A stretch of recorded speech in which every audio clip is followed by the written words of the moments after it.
It's still good enough time for him to fight Boots in December. You know what I mean? Yeah. Or if not him, Josh Kelly. Okay. You know, Boots want to unify the titles. You know what I mean? But I mean by unify, be undisputed. Undisputed. You know, a name you didn't say is Vergil Ortiz. Yeah, but we don't even think about him now. He made us wait. When Boots got in the ring, said we going to fight, sign a contract, and then all of a sudden, him and De La Hoya fell out, and now they all back together again. So what do you think that was? You know what I mean? At that time, they must didn't want to fight him, but you want soundy. You want someone come on in the ring and all that stuff. So you know what I mean? I ain't said talking nothing bad about him, but that's the way it seemed to everybody now. You know what I mean? So he's on the back burner. So he's kind of back of the line as far as you guys are on the back burner. But you heard what Boots want to unify the title, all the titles. That's undisputed. And once we do that, you know what I mean? Whoever. Bro, did you hear Jerome Boots Ennis' dad, Bozy Ennis? Did you hear what the man had to say? I'm about to break down everything that the man just claimed in 2 sections.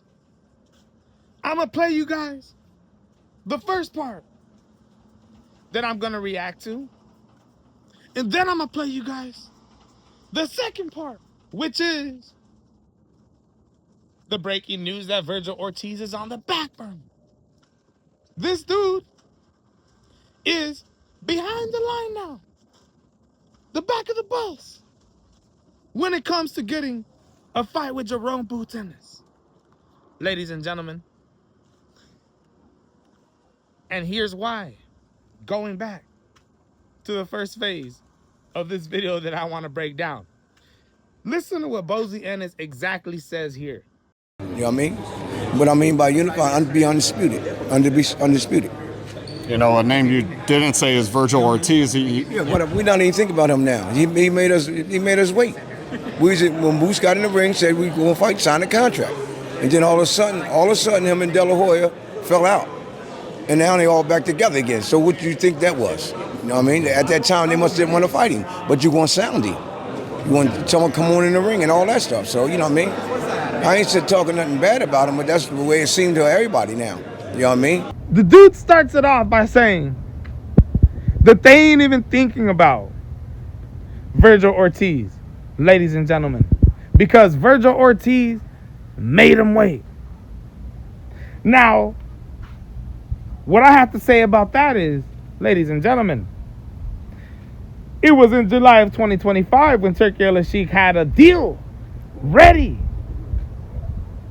A deal that was going to get Jerome Boots Ennis the most money that he's ever made in his career. A deal to fight Vergil Ortiz. And it was even before July that this fight was being talked of. But what did Jerome Boots Ennis and his team decide to do? What did Turki Al-Sheikh come out public with and basically crap on Jerome Boots Ennis with? And said, go work with Eddie. I ain't doing no charity events. As I said to you, I want to do big fight. I can accept someone. I want to tell you something. If I want to do Joshua and Tyson Fury next year, we are trying to do it and thinking about it. Of course, I need to have two for each one of them tune-up fights first. Why? Because they are both of them coming from losing, even if it is big fight, right? Right. Yep. Okay. Right. To build it up. But as a Ennis, this is the first time between me and he doing business. He asked to go to 154 and have tune-up fight first. I am not charity. Go do it with Eddie, the tuna fight, and if you're ready, you will have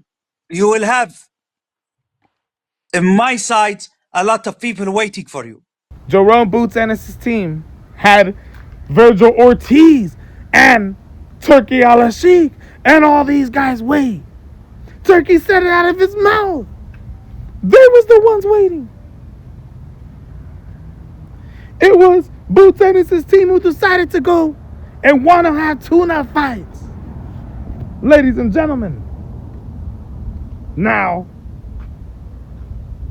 Jerome Boots Ennis goes and fights Usuma Lima in October.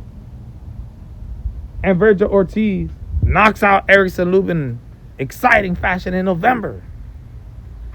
Yes, Jerome Boots Ennis stepped into the ring to face off with Vergil Ortiz, and negotiations began. But we seen Rick Meridian and Vergil Ortiz and Team Ortiz have problems within themselves that didn't let this fight end up happening. So Jerome Boots Ennis and them were waiting. Yes, they were waiting as well. Waited and waited and waited until everything got too serious.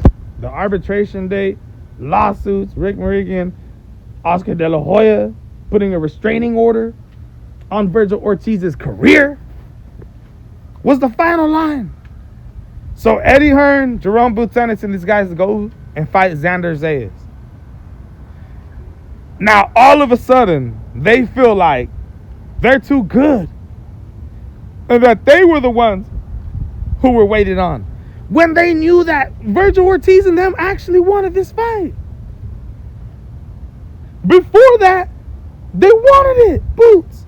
The money was there. Turkey wanted it. But Bozy continues on in this interview and implies that he believes all of a sudden, when they found out that Jerome Boots Ennis and this deal was ready to go down, their team got scared, started having issues within, and pulled out of the fight. Maybe because they didn't want to have that fight with Jerome Boots Ennis. Implying, basically, he didn't say it straight like this, but the dude is implying that they staged all that to get them out of that situation in a fight with Jerome Boots Ennis, because they're scared that Vergil Ortiz will lose to Jerome Boots Ennis.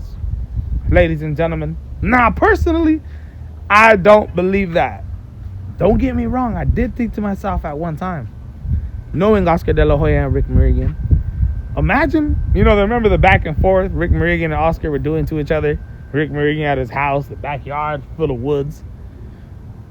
They're going back and forth. I was thinking to myself, like, imagine if this is staged, bro. And then now, everything is all good. They're joining together again. If the arbitration thing doesn't end up happening, that ends up dropping. A lot of people are going to start saying this. Bozy Ennis is implying this. Now, I don't necessarily believe it. But let's carry on with the second phase of what Bozy Ennis had to say. And to me, which is the breaking news, that Vergil Ortiz, in my opinion, will not be getting the Jerome Boots Ennis fight until late 2027 or the beginning of 2028. Ladies and gentlemen, listen to this. So he's on the back burner. So he's kind of back of the line as far as you guys are on the back burner. But you heard what Boots want to unify the title, all the titles. That's undisputed. And once we do that, you know what I mean? Whoever. The man confirms that Vergil Ortiz and Jerome Boots Ennis will not be happening anytime soon. That Vergil Ortiz is in the back of the line, the back of the bus. He is last in line to fight Jerome Boots Ennis, as Jerome Boots Ennis is looking to become undisputed champion. Which tells me, ladies and gentlemen, let's just say, whoever he fights, Josh Kelly or Sebastian Fundora, if he fights one of these dudes, it's not going to be until the end of this year, 2026. And if he ends up wanting to fight for that undisputed title, unifying all the bouts with either Fundora or Kelly, whatever the way plan goes, then that fight's possibly going to happen in mid-2027. Which means Vergil Ortiz ain't getting no fight until the end of 2027 and the beginning of 2028. Possibly one of those. And who even knows? Possibly even mid-2028. And who even knows that the fight's gonna actually happen? Who's to say? Look at, bro, I got Jerome Boots Ennis beating Fundora and Josh Kelly. But the sport of boxing is a wild game. this could end up being. You never know what you could see. You could see something like Juan Manuel Marquez in the 4th fight against Manny Pacquiao in the last second of round number 7, knocking the dude out with a one-hitter quitter, catching Manny Pacquiao, running in to the right hand. Oh my goodness! Oh my goodness! Or what about when Andrew Reese knocked out Anthony Joshua in 2019 as a late replacement to win the IBF, WBO, IBO, WBA super heavyweight titles as a huge underdog? Ladies and gentlemen, boxing, this sport, it don't play games. You can be on top of the world and just like that, one punch, it's over. I'm not saying that's going to happen to Boots, but imagine if he were to lose to somebody like Josh Kelly or Fundora for some simple mistake or he just wasn't good enough. I think he is, but I'm just saying. Then that means that Vergil Ortiz fight might not even happen, ladies and gentlemen. All due to the fact that Bozy Ennis and Jerome Boots Ennis' team are now looking to just go for the undisputed titles and completely rule out Vergil Ortiz. Why? Because they feel like they have been waiting too long. They feel like they don't even need a Vergil Ortiz fight right now. They'd rather go get the titles, ladies and gentlemen. So it's breaking news. Vergil Ortiz will not be getting a shot anytime soon. I'm thinking anywhere from mid-2027 and on is when you can expect a fight between Boots and Vergil, if we even end up making it there. Let me know what you guys think, though, bro. It's absolutely breaking, shocking news, man.